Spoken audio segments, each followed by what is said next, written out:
No, it wasn't Gary. It was Mark Hack. Oh, Mark Hack.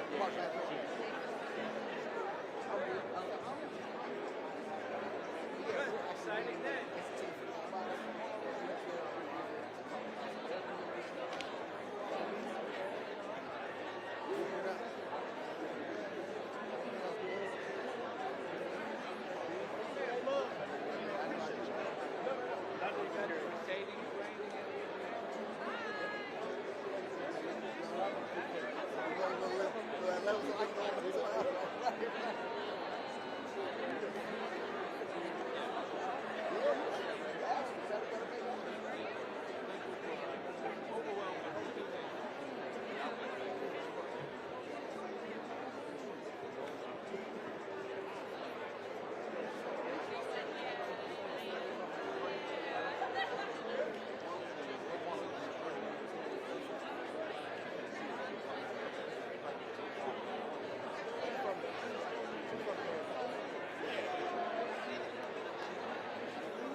I got your information.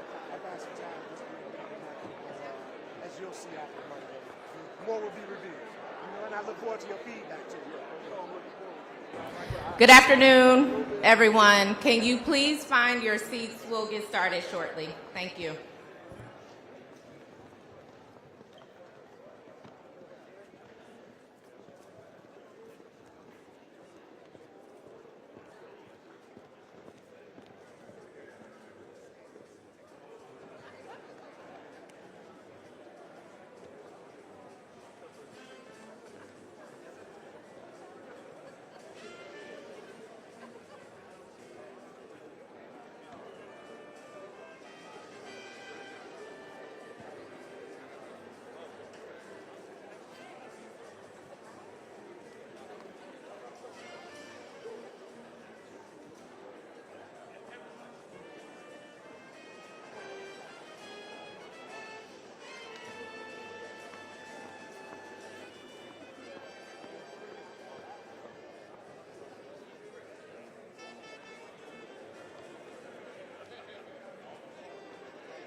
Welcome to Inglewood.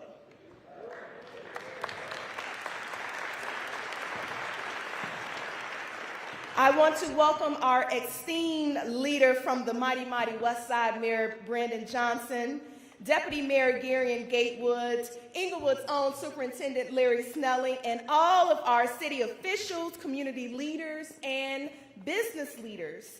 Today marks an extremely important day, not only for the 16th Ward, but the city of Chicago and Inglewood neighborhood, as we continue to exemplify Inglewood excellence, a thriving community which is being exercised today.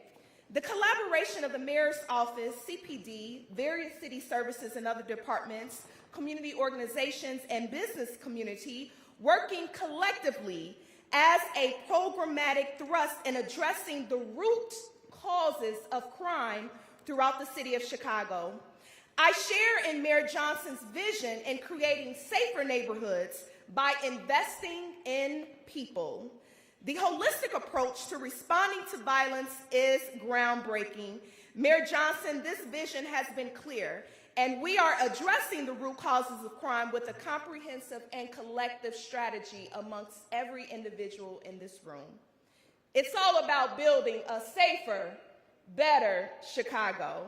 Here in Inglewood, we have benefited from the efforts of some of Chicago's most talented professionals who are responsible for managing our city services.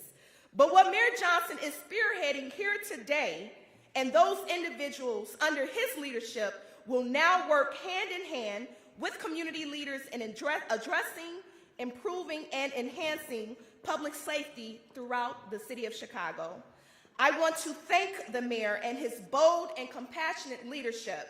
Mayor Johnson has the keen sense of how public safety, public works, public health should be attached to the very fiber and cornerstone of our neighborhoods, which is our residents. I am honored to introduce the leader of the great city of Chicago, the visionary. Please, ladies and gentlemen, join me in welcoming Mayor Brandon Johnson.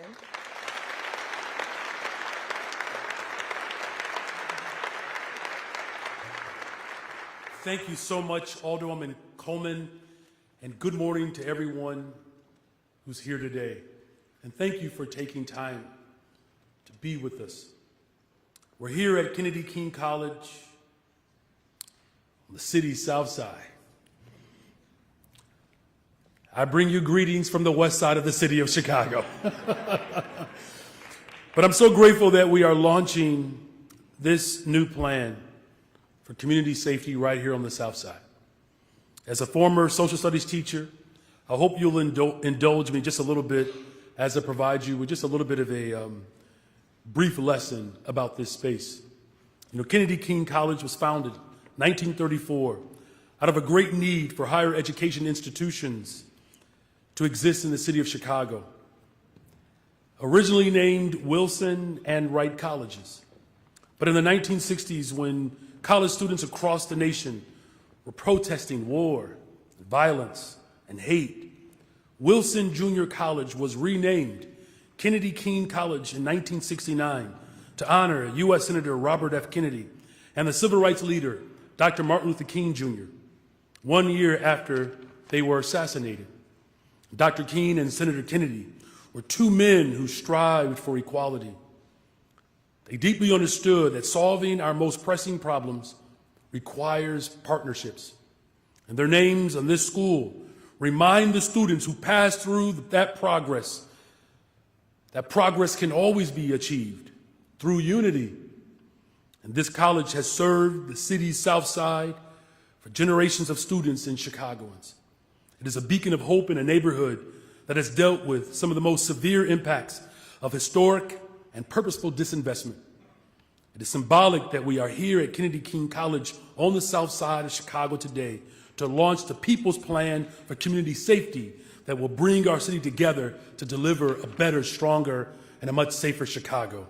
And this is a community that has the incredible ability to have this initiative led by the community to harness the full force of government, community organizations, businesses, the philanthropic community, youth leaders, our faith leaders, to solve decades-long problems, and to solve these problems in a new way, a bold way, an intentional way. The People's Plan for Community Safety will protect the people who are most impacted by violence and prevent future violence through intentional investments in our people and communities.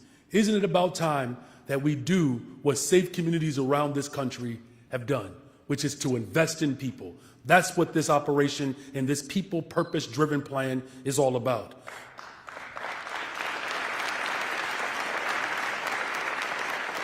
The city of Chicago aims to make Chicago safer through two strategies. One, being people-based. This phase of the plan focuses our efforts on the Chicagoans who are most impacted by, again, the historic disinvestment and violence. This includes outreach and intervention with youth and adults, the highest promise. That is, members of our community who have been most impacted by perpetual harm and violence. So in other words, the people who are most impacted get to provide us with the very direction to solve these critical problems. We will also provide support for victims and survivors of violence through intentional investments. The second part of the plan is not just people-based, but it's also place-based. Where this is a crisis, you must triage. And that is why we are first focusing our efforts on the neighborhoods that have suffered from decades of indifference and disinvestment. To ensure a safer Chicago for generations to come, this plan focuses on addressing the root causes of violence through a layered long-term investments in key areas: education, economic opportunity, healthcare, community investment, making sure that we have a healthy environment, particularly around climate, housing, community violence intervention, and of course, policing. We are confident that this approach will show results and deliver a safer Chicago for all of us, because it shares the responsibility of safety across the city. Not one person nor one entity can solve the decades of disinvestment. It is literally going to take all of us. And government alone will not be able to make Chicago safer. All of us will be able to make the city of Chicago safer.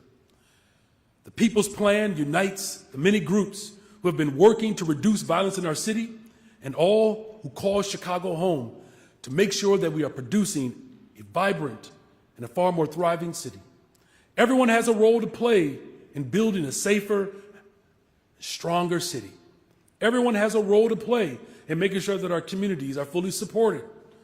Businesses can help by creating economic opportunities.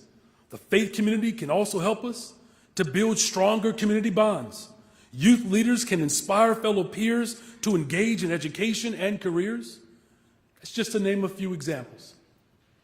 It is the people of Chicago who make our city great. And it will be the people of Chicago who will help build a safer city.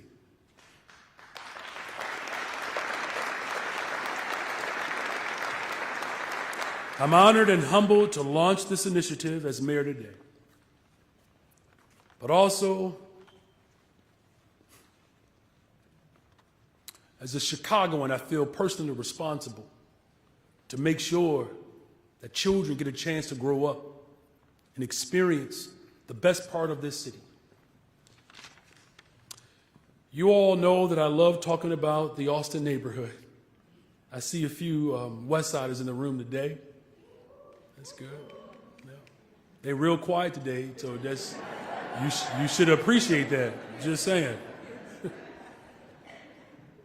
But I cannot deny that as beautiful as the west side of Chicago is, as beautiful as the neighborhood of Austin is, can't deny the fact that neighborhoods like mine have been shattered because there's not a real sense of safety and opportunity for people. No one should be afraid to walk around the block in the greatest city in the world. Safety is an essential human need. Safety is a right. As mayor and as city leaders, let's claim our responsibility. Let's honor our residents' desire and their right to safety by working together, by taking this first bold step as we move forward. And we will move with urgency. We will move with strategic intention, we also will move together, collaboratively, to deliver a safer Chicago for everyone. We remain committed to this mission. I want to thank all of our partners that are here today, all of our residents who work alongside of each other, everyone who is committed to working with my administration as part of this initiative. We will continue to contribute collectively to the overall safety for the people of Chicago.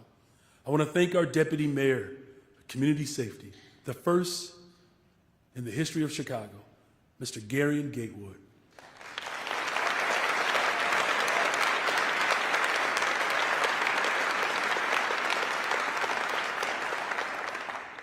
And as much as I'm grateful for him, you know, he came in with bow ties in my administration. He was doing a little too much there, so we had to, you know, it's just, you can't try to outdress the mayor of Chicago. So thank you, Garion, for bringing that down a little bit. But thank you for your love and the way you have brought people together. But I also want to thank the son of Inglewood, Superintendent Snelling, for his leadership of building the police department and his commitment to a holistic approach to safety. Thank you, Superintendent Snelling.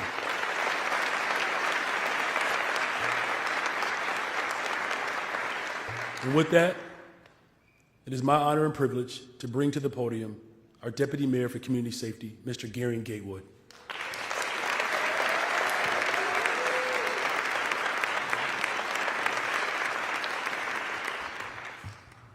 Evening, all. Afternoon. How y'all doing today? Good. First, I'd like to start by thanking Mayor Johnson and many of our other partners who've joined us here today. I'm excited that we have in this room not only leaders from across city government, but also leaders in philanthropy, business, and nonprofits. We also have community leaders, faith leaders, activists, and organizers.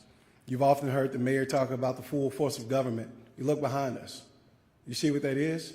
That's the full force of government at every single level.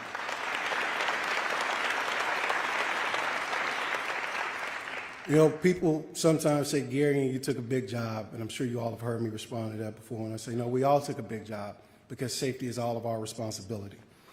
That's what I've said from the beginning, and as Deputy Mayor of Community Safety, we've taken it upon ourselves to really work on bringing everybody together to have a comprehensive approach to building safety.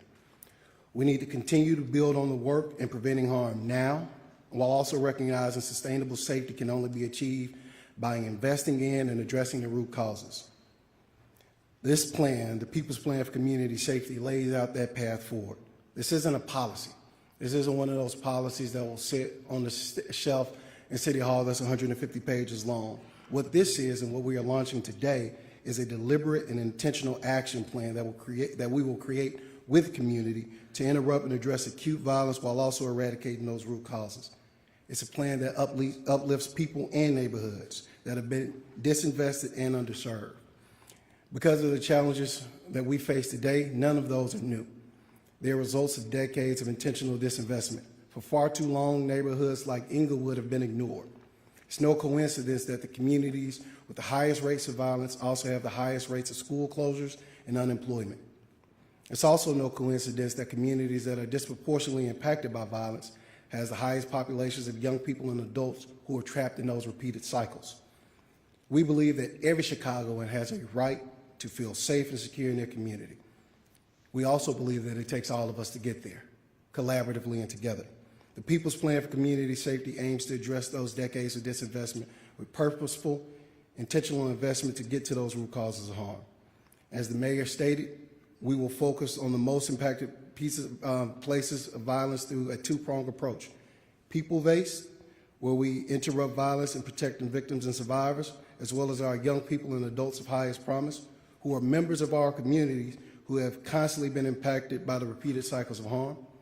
And we'll also take a place-based approach, eradicating the root causes of harm by focusing on areas that we know are needed to make a difference in the communities that need us the most.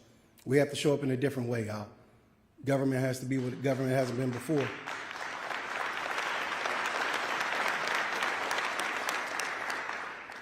And we have to be in places we hadn't been before. We don't need to reinvent the wheel. We've been in rooms where wheels have been reinvented 35 times already. That doesn't work. Plus, we don't have time for that. What we have time to do is see what's working, build on what's working, collaborate, and go from there. So for the last 6 months, we've been listening. You can ask my wife over there how much we've been listening based on how much sleep I get. We've been listening. We've been bringing people together to help us build on the foundational elements of this strategy. We've held hundreds of hours of meetings, and I wish I was joking about that, but a lot of you have sat through those meetings with us in those rooms, so you know how much we've been working on this. Many of you folks in the room today have been with us on this journey, and this is only the beginning, so we appreciate you, because there's a lot of work to do.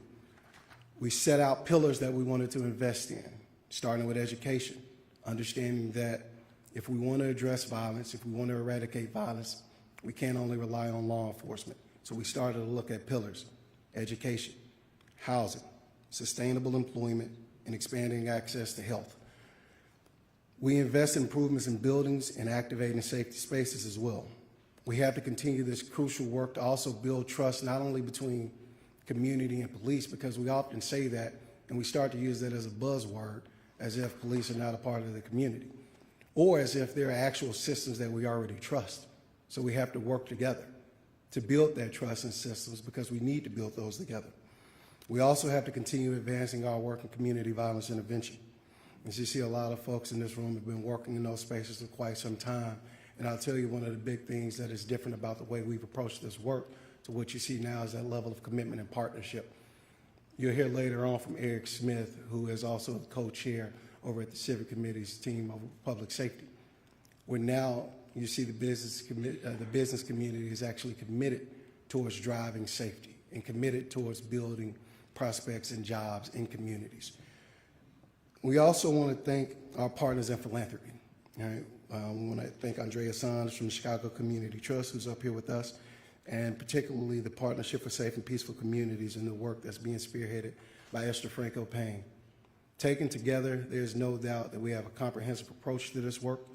And as the mayor said, when there's a crisis, you have to triage it. And that's why we're piloting this plan in a handful of communities, areas that are most in need of intervention. To select these communities, we looked at data, we looked at measures of disinvestment, and we talked to people. We also don't get here without talking to those alders who helped us understand what communities were most in need, who was most impactful in their communities, and how we could bring those folks together to the table. We want to empower cross-sector work, and we want to continue to build on collaboration. There's a safer Chicago in our future, because Chicagoans are going to build that future together. Thank you for coming out today. We're excited to begin to work with you. And now we're going to bring up the son of Inglewood, Superintendent Larry Snelling.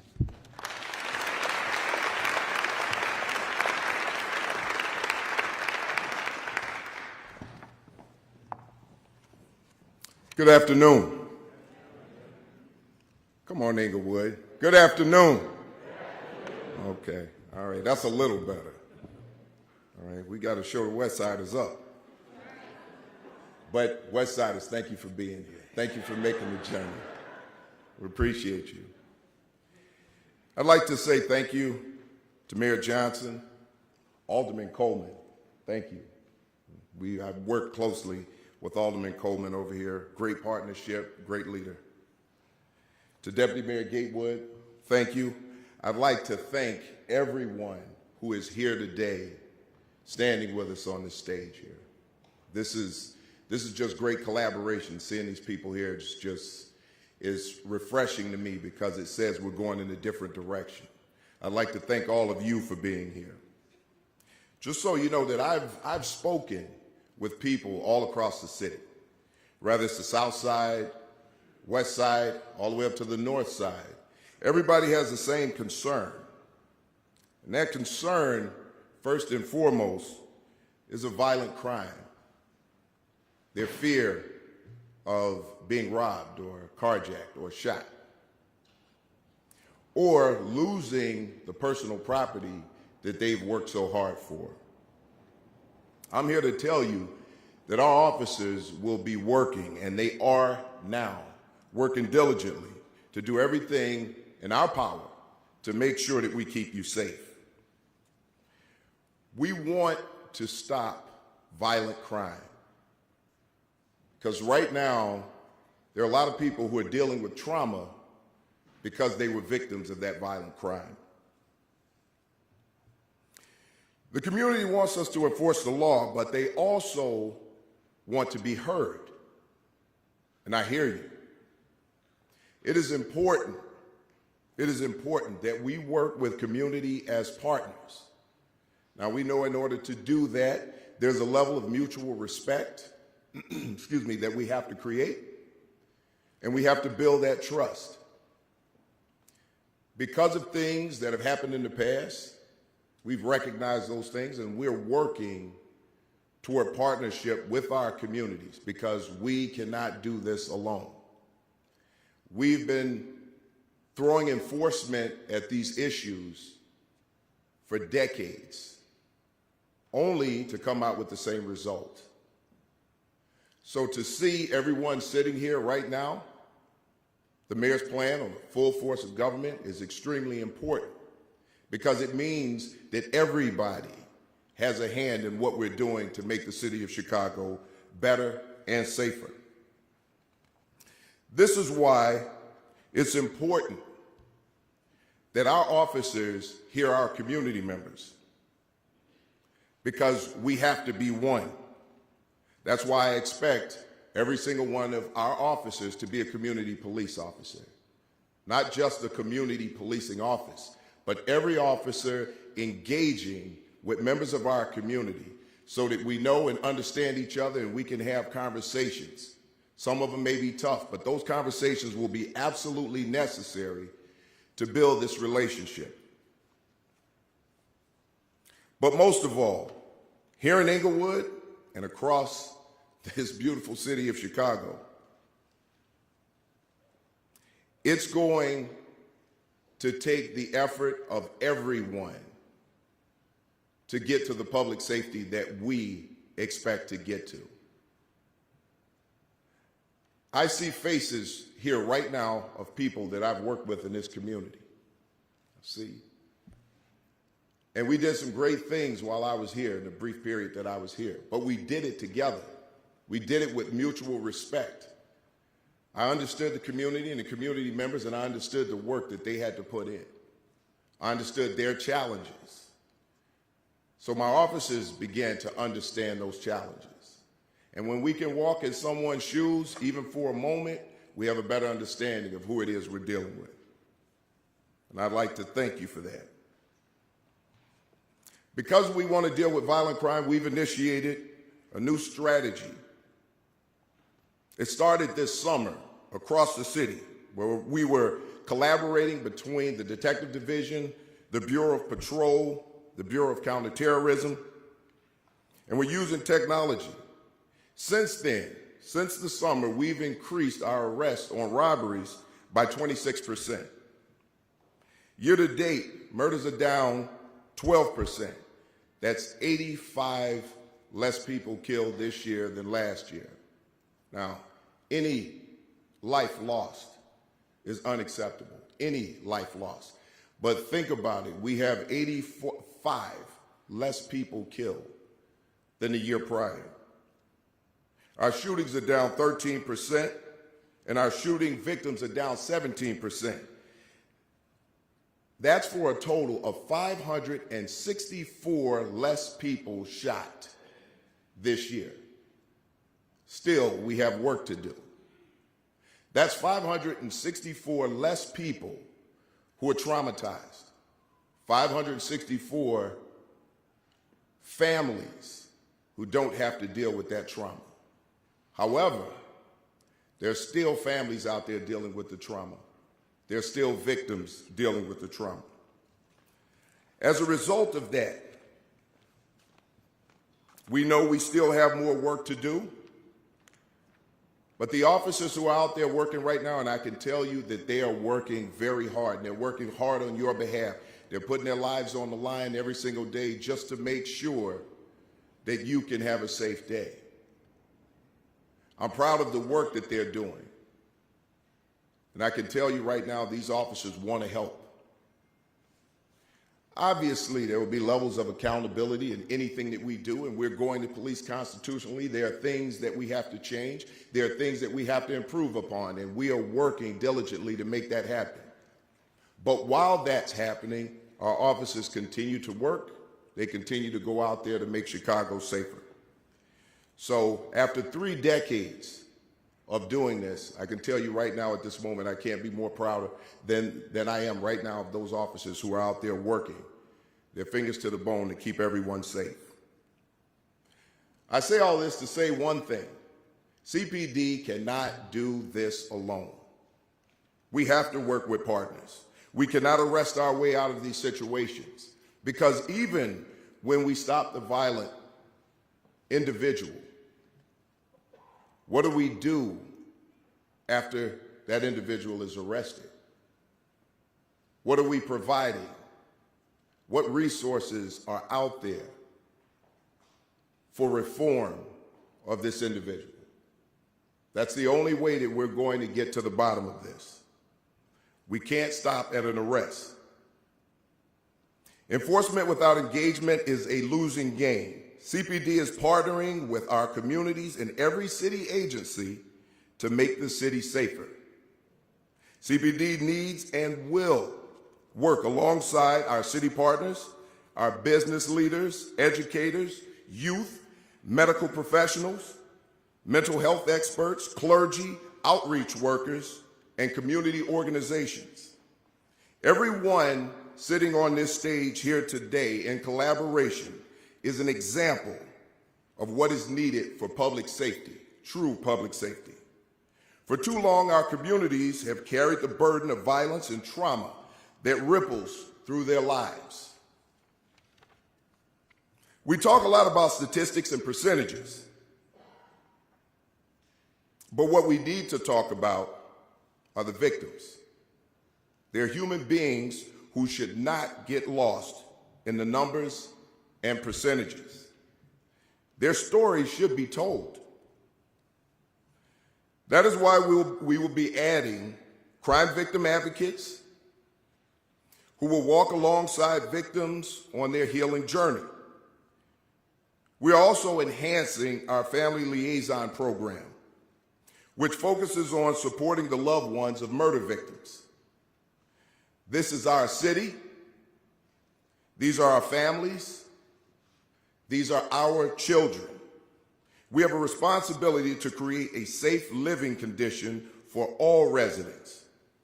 I believe by working together, we can and will make Chicago safer for all. This city and our neighborhoods and our community members deserve no less. Everyone sitting in this room here today, we're all here for the same purpose. We want a safer city where everybody can thrive. And seeing everyone on this stage, working together, holding ourselves accountable, tells me that this is the start of something great. So I'd like to say thank you to everyone for being here. And now I'd like to introduce Dr. Iggy, the next speaker. Thank you.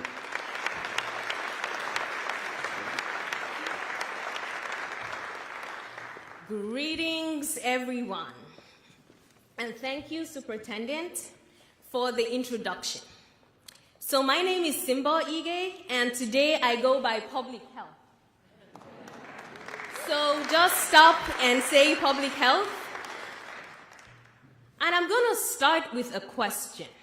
Can you be healthy if you're afraid? The answer to that is no. I want to express my gratitude to Mayor Johnson, the Deputy Mayor Gatewood, and the entire Mayor's Office of Community Safety for the opportunity to be part of this great announcement. But what I am most excited about is to be in a room full of people who share the same vision for a safe and healthy Chicago. Behind me are the leaders of this city. In front of me are the people of the city. I am a doctor by training, and I know firsthand the trauma of violence. But look around. The people who are impacted by violence are people who look like me. So this is personal to me. I have the privilege of being a mother to a 21-year-old African-American man and an 18-year-old African-American teenager. I worry. I am concerned. I know what it is like for mothers out there who worry and are concerned. But I am also now in a position of leadership in our great city. There is no better time to be standing here in front of you, because now we have the whole force of government and the partnership of many of you to solve a problem that has plagued our city for many, many years. So I am excited to be the leader of the Chicago Public Health Department. Our job is to keep our city safe, to keep our city healthy. But we cannot be healthy if we're afraid. And so we have been working hard to help identify the root causes of violence. Why do we have violence in certain communities and not others? Why are there certain groups of people impacted by violence more than others? And what we found is that anywhere where there is a lack of opportunity and resources, violence emerges. So to solve violence, we have to address those root causes: lack of opportunity and lack of resources. And that is why we are excited about this plan. I said, call me public health. The word public is people. So I am excited that this is the people's plan for community safety. This is about people. This is about people who look like me, working together to make our city safe. So at CDPH, we are focused on closing the gap in life expectancy between Black Chicagoans and white Chicagoans. If you are born Black in the city, you live about 10 years younger than if you're not Black. It makes no sense. There is no biological reason for that.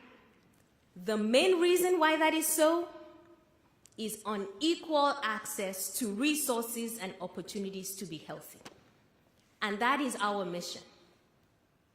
Gun violence is one of the top causes of premature mortality in our Black and brown communities. Gun violence is a public health issue. Gun violence requires a public health response, and that's why I'm here. And this means CDPH taking responsibility to be part of the solution.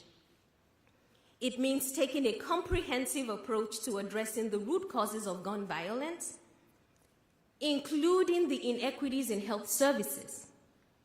When you have stress, when you have mental health issues, you need services to help you cope. We need more opportunities for good quality education, for housing, for economic opportunity. These are the things that precipitate violence in our most invested communities. And it means creating sustainable violence prevention and intervention programs that centers community input and collaboration. We cannot sit in our offices and design plans and solutions to problems without people. Public health is about people. So this is about collaboration and working together, every one of us bringing our best to the table to solve this problem. Through this plan, we are investing in community health workers. What does that mean? People from the community guiding the response. They know the community, they work with the community to interrupt violence. We are expanding the role of health professionals in crisis response. When someone is in crisis, they need professionals who understand how to respond to those crises as part of the response.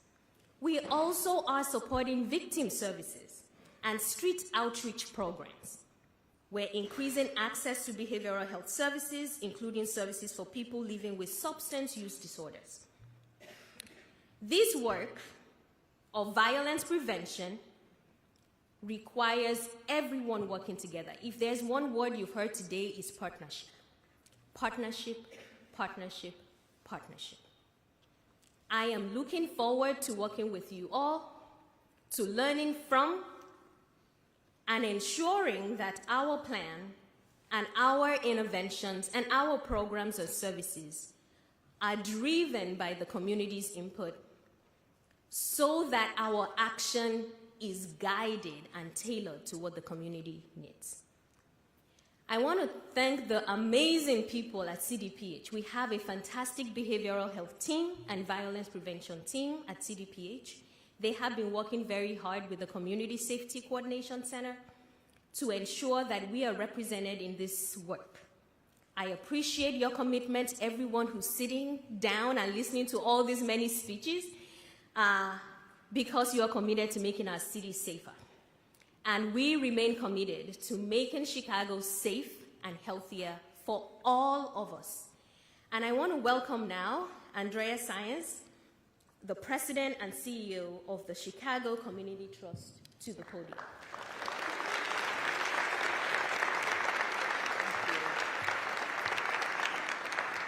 Thank you, Dr. Ige. Good afternoon, everybody. Buenas tardes, todos. To give you a little background, the Trust is the region's community foundation, founded in 1915 to address our community's most pressing issues. And in 2019, we embarked on a moonshot mission to close Chicago's racial and ethnic wealth gap, largely informed by public health research that ties this growing wealth disparity, basically the resources that someone has to take care of themselves, their family, and their community, and the huge difference that exists in those resources across racial and ethnic lines in Chicago. Those disparities are really at the root of so many of the issues that we are all trying to tackle, from poor health outcomes to gun violence.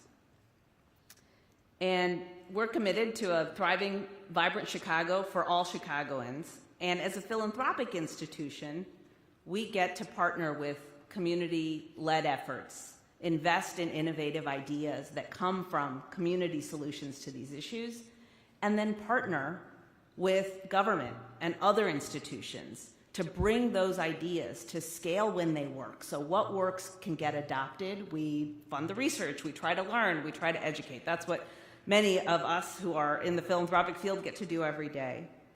And the gun violence crisis in Chicago harms us all, but we know it most acutely harms those people living in our most disinvested neighborhoods, whose residents are largely Black and Latino. We're all here today because we know it doesn't have to be that way, and we're all committed to changing that. So today, I'm going to lift up a few examples of the things that have brought us all together to tackle gun violence, systemic disinvestment, and expand opportunities for all Chicagoans. One such example, the Trust is a longtime supporter and proud administrative home of the Illinois Justice Project, who I am surprised to say are all here today. I didn't know you'd be here. Hi, friends. It's a small and mighty team that advances policies and practices that reduce violence, decrease prison recidivism, and make the legal system more equitable and more effective. We're also a founding member of the Partnership for Safe and Peaceful Communities, also many of whom are here today in the room. A coalition of more than 50 foundations that have been working together to support community-led, evidence-based solutions to violence for several years. We now have solid evidence that those solutions are working. So we've put our attention behind scaling those things in partnership with many of the folks who are here on this podium and many people across the city. We want to bring these solutions to scale. Chicago's community violence intervention network has grown to more than 24 organizations active in nearly half of our 77 community areas, including all of those with the highest levels of gun violence. Collectively, they serve more than 3,000 individuals, representing about 15 to 20% of the highest risk populations. That is not enough. So scaling community violence intervention efforts are underway with neighborhood-specific approaches that are data-driven and community-led. And while our collective efforts to immediately reduce gun violence are essential, communities most impacted by violence also need new, sustained economic investment and job opportunities now. We're seeing progress and momentum there as well. I'll just call out a couple of examples. North Lawndale Employment Network opened a beautiful space in 2021. They're also involved in community violence intervention, but their space is designed to provide job training, job opportunities, primarily to people formerly incarcerated. And their space includes a social enterprise, Be Love Cafe, and a bank. Not only are they helping folks build skills and get jobs, but we're starting to see increased economic activity for the small businesses that surround that community anchor.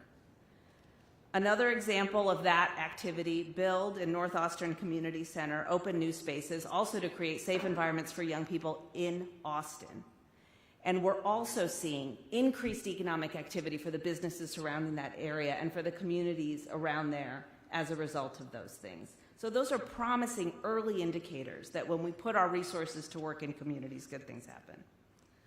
United Power is reclaiming Chicago's vacant lots and has built nearly 60 new homes across 4 neighborhoods, including in Roseland. Equity and Transformation is leading a guaranteed income pilot for returning citizens in Garfield Park. These are all promising initiatives and community-led examples of the work that we get to support with leaders who are building a more equitable and safe Chicago for all of us. And these solutions must grow.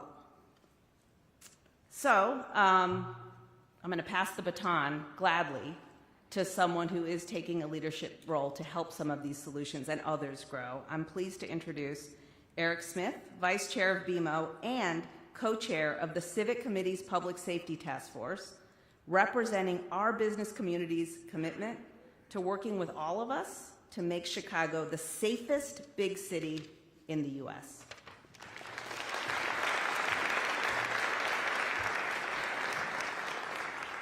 Good afternoon. I'd first like to thank Mayor Johnson for his vision and his leadership in bringing together our communities to focus on public-private partnership. On behalf of the Civic Committee, we recognize the important role that the business community must play as we think about ways that we can support the effort around public safety. This is the first and the most important initiative that we have at hand. We recognize that in order to create a thriving community, we must focus on creating a safe community.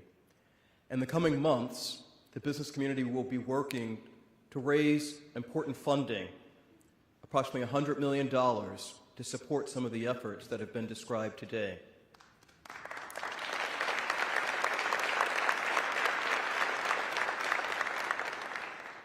We'd like to make sure that we can provide the funding to support the community violence intervention programs that are critical to addressing public safety and to making sure that they can scale up to reach those neighborhoods and communities that have the highest rate of crime. And once someone goes through that program, we want to make sure that they have a job, and that will be critical to providing an alternative pathway to crime. We'd also like to make sure that we can focus on economic development through our partnership and working with foundations and with other community leaders and the community at large to ensure that we're investing in communities to ensure that no matter what zip code a child may be born into, that they have every opportunity to succeed. We also want to work collaboratively with our superintendent, Larry Snelling, to make sure that we can provide the funding that will be needed for hiring and training and development, for technology, for workforce optimization, and the resources that we believe will be critical to addressing this. And then lastly, as a business community, we want to make sure that not only do we have goals and objectives, but that we have metrics. And our goal is to ensure that Chicago is the safest city in the country, and that we become a national model for what that looks like. Through public and private partnership, we believe that it is possible to achieve that goal, and we look forward to playing our role as part of the business community in that endeavor. With that, it's my honor to represent one of our community partners, Akeem Shoyan, who is the co-executive director of Circles and Ciphers.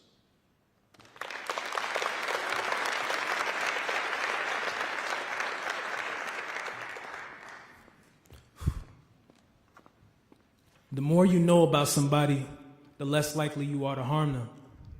You know? The more you know about somebody, the less likely you are to harm them. When I think about community safety and what it means to me, I think about that first time a mother holds her child, this idea of protection, warmth, care. On the opposite end, I think about a lot of the young people that are in disenfranchised communities that never got that support, never got that love, or got it and lost it over time. You know, I think about adverse childhood experiences, if anyone's familiar with that. But they say the more traumatic incidents that a young person has in their life, the more likely they are to cause harm in society. And at Circles and Ciphers, the youth-led organization that I'm a part of and been a part of since I was 19 years old, I've been blessed to be in a space where I feel safe, I feel community, and I get that love and care from my team. I'm also thinking about my little brother who lost 2 people in the past 2 months and how he's going through this time of grief. And I know we working and we play this role at Circles and Ciphers. I'm the co-executive director, but that was a moment for me to really look and think about our team and how we can support little bro. He's gonna go through a tough time with his grief. But a lot of the work that we do looks like going to the Social Security office and going with a young person to get their Social Security, or going to the driver's ed test and walking with them in that process. Maybe they could use my car, you know what I'm saying? But this process of walking with the young person, relentless engagement and accompaniment, that's really important. I know it's important for me. So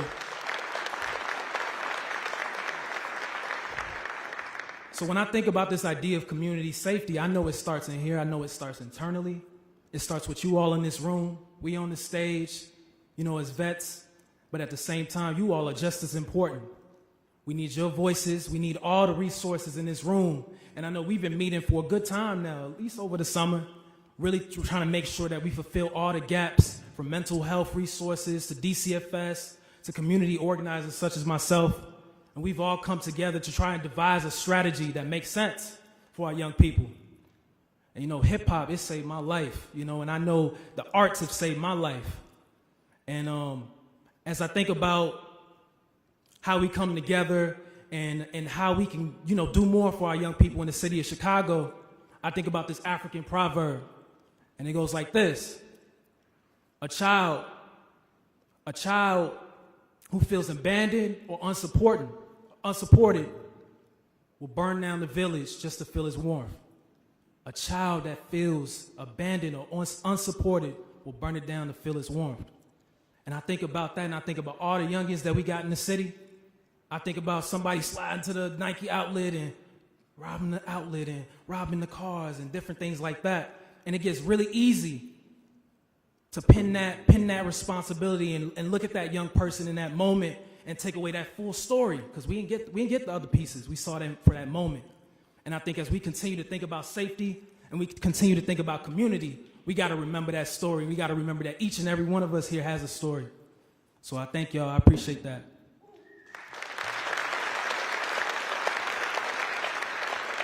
One more thing. Please welcome my big brother, Gary and Gatewood, back up. I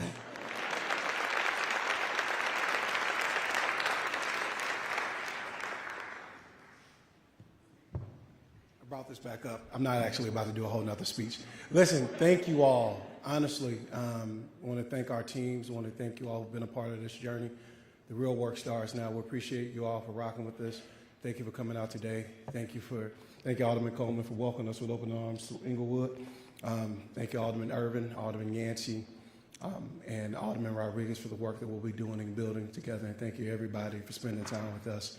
With that, go get some of that food. Thank you for the time you all had with us. For the folks in the press who are here, the mayor will take a few questions off stage for you to be able to open up and have some discussion. So thank you all.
He pointed in that direction, but they didn't say anything specific.